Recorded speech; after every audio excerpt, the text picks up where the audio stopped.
coup, en réalité, moi j'ai envie de dire, est-ce que vous prenez cette nouvelle phase comme des éliminatoires réellement, ou est-ce que vous avez plus un discours envers votre joueur en leur disant que la phase de poule de la CAN, donc de la CAN 2025, elle commence dès maintenant, et qu'à partir de maintenant, les cartes elles sont rebattues, et que chacun va devoir vraiment prouver sa place pour qu'on essaie d'aller chercher, Inch'Allah, ce deuxième titre continental après les qualifications.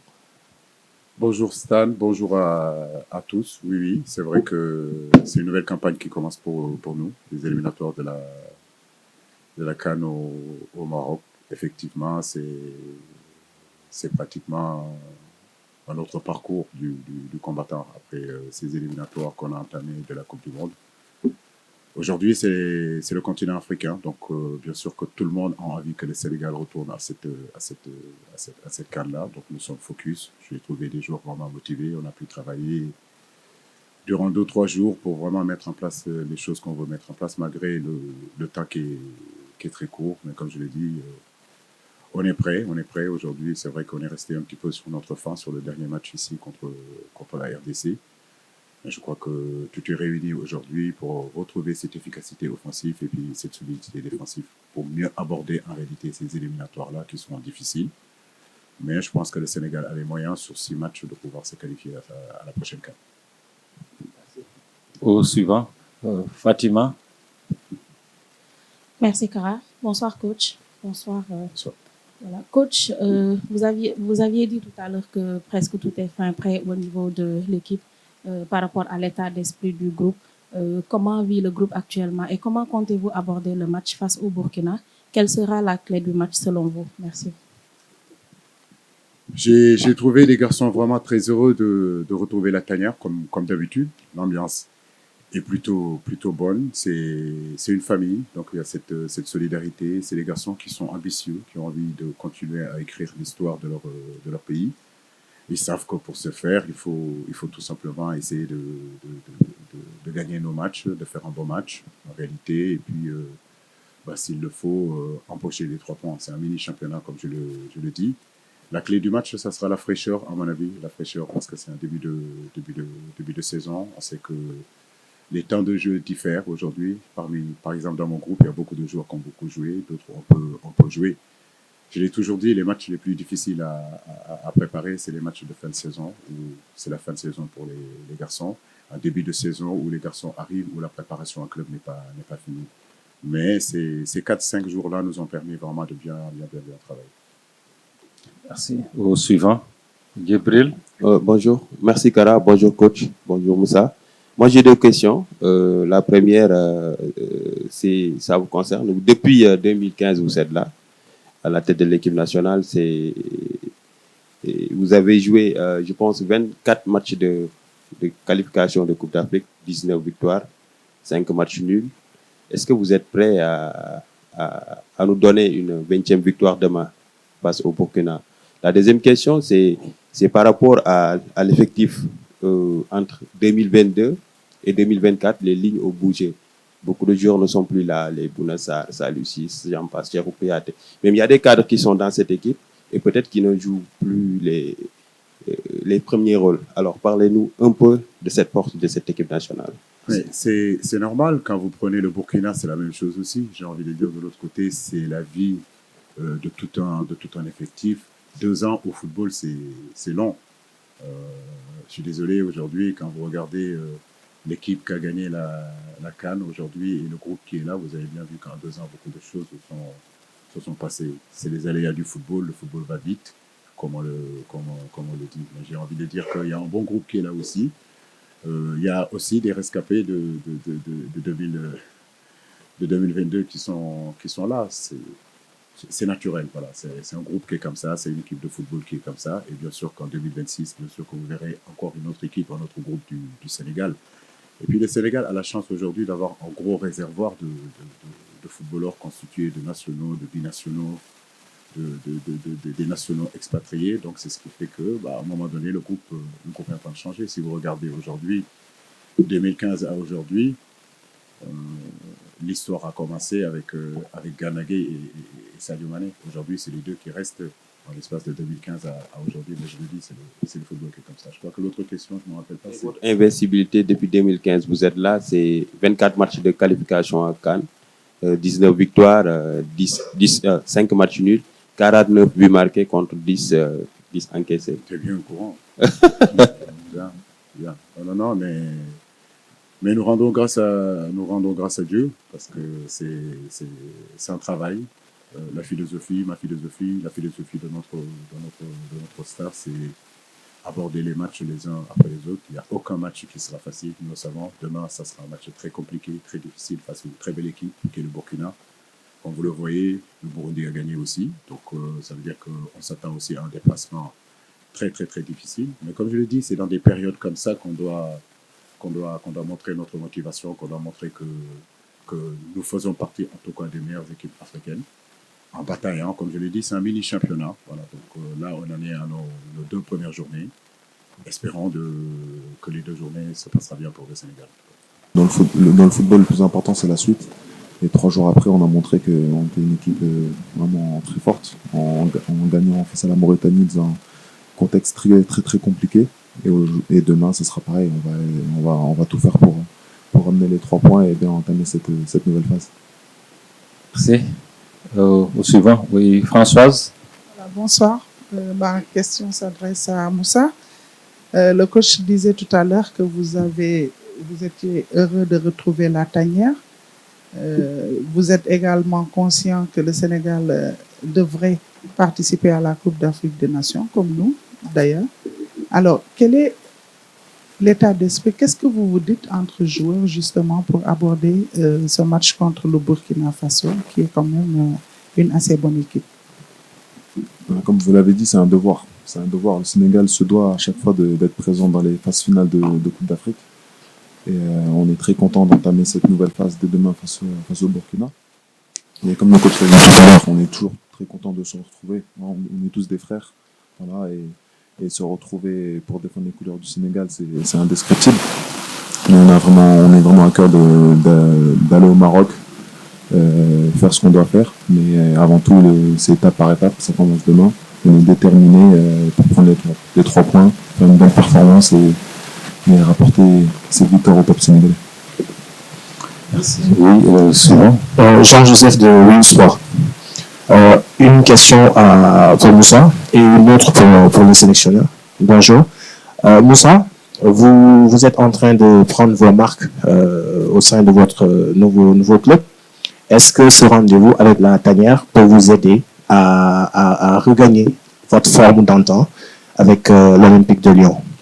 Pour le sélectionneur, lors de notre dernier match contre le Burkina, lors de la CAN 2022, vous avez sorti un masterclass tactique en jouant 2 systèmes en 2 mi-temps. Est-ce que pour ce rendez-vous, avec la reconstruction chez nos adversaires, vous avez une idée claire par rapport au système, alors que le Sénégal est en train d'expérimenter de nouvelles options? Merci. C'est une très très bonne question. Merci pour le compliment. Ça fait toujours plaisir de reconnaître qu'il nous arrive quand même de faire de bonnes choses. Mais pour dire que voilà, on s'est adapté dans ce match-là. Donc on a pu faire les changements qu'il fallait faire. Et Dieu nous a donné la victoire. C'est pas pour autant qu'on parle de masterclass. Je pense qu'on a senti le coup. Et les garçons qui sont rentrés en réalité ont fait le travail. Mais c'est ça une équipe en fait. Voilà, donc constituer une équipe où il y a 11 titulaires. Mais effectivement, avoir un banc aussi. Et aujourd'hui, le Sénégal peut s'attarder de dire qu'aujourd'hui, a un banc capable en réalité de pallier à la fatigue, aux blessures ou à autre chose. Donc, c'est ce qui s'est passé à la CAN en réalité. On a pu faire ce changement-là parce qu'on a senti qu'il fallait le changer, il fallait le faire, et puis ça donnait ses fruits. Merci. Oui. Ah oui, à Moussa. Écoutez, ouais, c'est vrai que je suis dans une transition. Je viens de changer de club.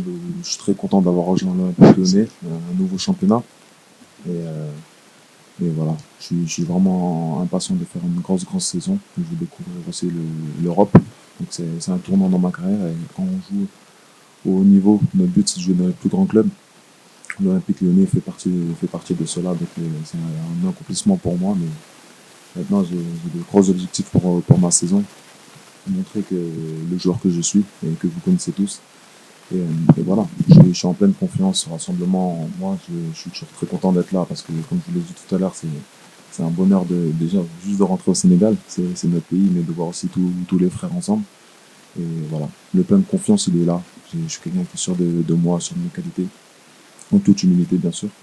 Et voilà, gagner ces matchs, repartir en club, faire le travail, revenir en octobre.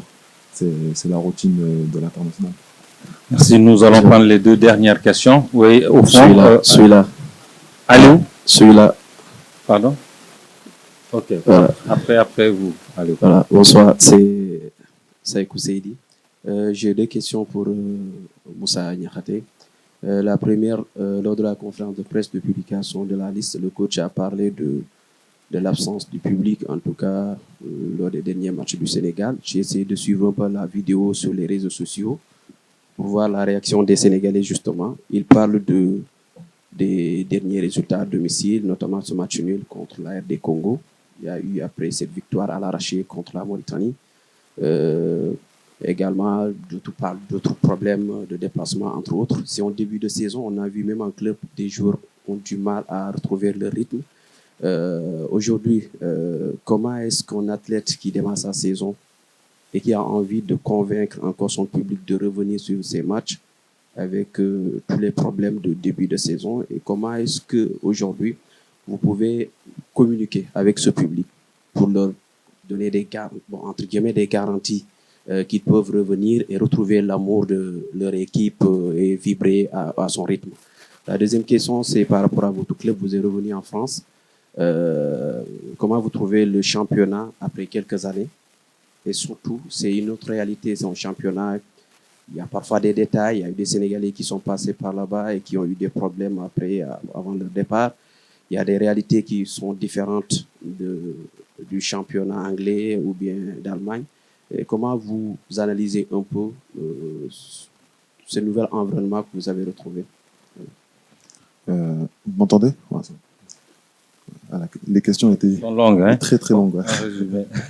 Non, j'ai essayé de répondre le plus clairement possible. Mais écoutez, pour parler au peuple sénégalais, pour, comme vous l'avez dit, les faire revenir au stade, vous savez, on est des footballeurs. Les footballeurs, ça parle, bien sûr, là on est en conférence de presse, mais on parle plus avec nos pieds. Et je ne sais pas ce qu'on doit faire de plus, mais on va continuer en tout cas à bien travailler, à leur donner envie de revenir nombreux. Et je pense que s'il y avait aussi beaucoup d'absences, c'était aussi dû à des choses que nous, on ne contrôle pas. Tout ce qui est circulation et tout ça, c'est sûr. Mais nous, en tout cas, joueurs, la seule chose qu'on peut faire, c'est continuer à jouer au football, continuer à faire plaisir à ce peuple sénégalais, comme l'équipe nationale l'a fait ces dernières années, en remportant la CAN il y a 2 ans, en faisant des très bonnes performances, comme on a pu le faire face au Brésil. C'était juste il y a 1 an, c'était il n'y a pas longtemps. Hein. Donc, et tout ce peuple était très, très, très content. Même à la CAN, on a fait de très belles choses. Nous, en tout cas, en tant que joueurs, on l'oublie pas, mais continuer juste à se donner à fond, mouiller le maillot, parce qu'on sait que le peuple sénégalais, ce qu'ils aiment avant tout, c'est des personnes qui défendent les couleurs de la nation avec fierté et avec honneur, et qui donnent tout sur le terrain. Et aujourd'hui, c'est rempli de gars comme ça. On n'est que des gars qui se donnent à fond pour le pays. Donc très vite, ils vont revenir, c'est une certitude. Et concernant votre deuxième question, c'était en fait comment faire pour garder le cap dans le championnat français que vous venez de retrouver après de longues années? Bah ouais, c'est vrai, ça fait 7 ans que j'étais parti de la Ligue 1, donc ouais, le championnat a bien évolué. Je pense qu'il est beaucoup plus compétitif qu'à mon époque où j'étais. Je pense que entre guillemets, les petites équipes sont beaucoup plus difficiles à battre. Il y a de très bons joueurs. Je pense que, comme on l'appelle la Ligue 1, c'est la Ligue des talents, où il y a de très jeunes joueurs qui éclosent très vite, très forts physiquement, très rapides et aussi très bons tactiquement et techniquement. C'est un championnat qui ne cesse d'évoluer. Et donc voilà, je suis agréablement surpris par le niveau en Ligue 1. Mais voilà, moi je sais que en tant que joueur de l'Olympique Lyonnais, je sais ce que nous avons à faire. C'est terminer très haut dans ce classement. Et voilà, en tout cas, je suis très content d'être revenu en Ligue 1 et de découvrir un super championnat. Merci. La dernière question. Aliou? Bonsoir coach, bonsoir Moussa, Aliou Faye DS Sports. Une question pour coach. Votre prochain déplacement, ce sera à Lilongwe contre le Burundi. Donc, un adversaire qui a surpris aujourd'hui le Malawi. Est-ce qu'on peut dire que le Sénégal est déjà sous pression avant d'affronter le Burkina Faso? Merci. Bon, sous pression, c'est pas mal d'être sous pression parce que cela permet aussi de, si on est sous pression, c'est parce qu'on sait qu'on a quelque chose à perdre. Donc, et qu'on donne de l'importance en réalité le fait de nous qualifier à la prochaine Coupe du Monde. Mais bon, je pense que c'est l'exigence aussi de nos supporters, l'exigence de notre peuple envers cette équipe-là qui est légitime, qui est normale.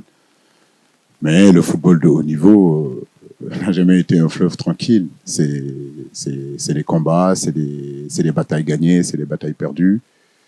Nous sommes conscients que nous aurons 6 batailles à délivrer. Nous le savons, ça commence demain face au Burkina Faso et puis 2 jours après, devoir aller en Malawi aussi pour essayer de faire un très bon match. Mais c'est notre routine. Voilà. Donc cette pression-là, je pense que c'est une bonne pression.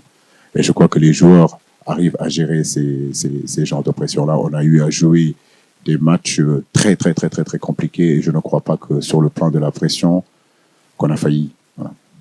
Donc c'est une habitude pour nous.